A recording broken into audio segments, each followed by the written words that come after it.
Para maiwasan ang muling pagpinsala sa Tubataha Reef, nagsanib puwersa ang mga kinatawan ng pamahalaan, environmental groups at mga pribadong mamamayan upang bumuo ng ranger station sa Puerto Princesa na siyang babantay sa Tubataha.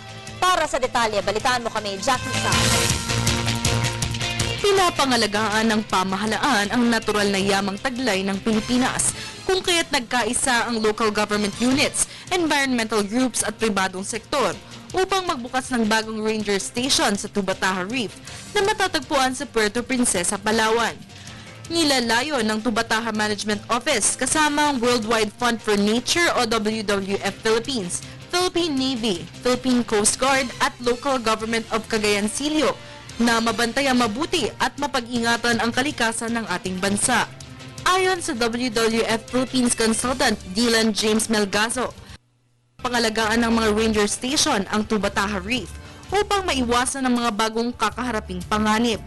Dagdag pa ni Melgazo na ang mga poachers, grounding incidents at climate change ay kritikal na kahaharaping problema sa mga likas na yaman ng Pilipinas at dahil ang Tubataha Reef ay nagbibigay ng kabuhayan at pagkain sa milyong-milyong Pilipino, dapat maprotektahan ng tama ang Tubataha Reef.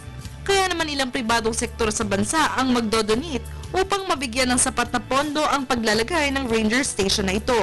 Nagpahayag rin ng interes ang United States Agency of International Development upang maglaan ng mga underwater CCTV cameras na maaaring gamitin upang mabantayan ng mabuti ang ilalim ng tubig at makita ang mga magagandang coral at isdang handog nito taon-taon.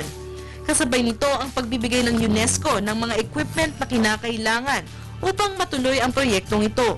Ayon kay Tubataha Reef's Protected Area Superintendent Angelic Songko, binubuo ng 360 hard corals at 600 fish species ang Sulu Sea na siyang buhay ng dagat na ito.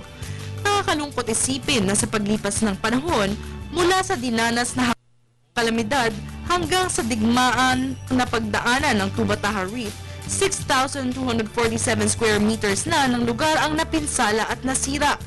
Kaya nananawagan si Songko sa ating mamamayan na tumulong sa pangangalaga sa likas na yaman ng Pilipinas, gaya na ng Tubataha Reef.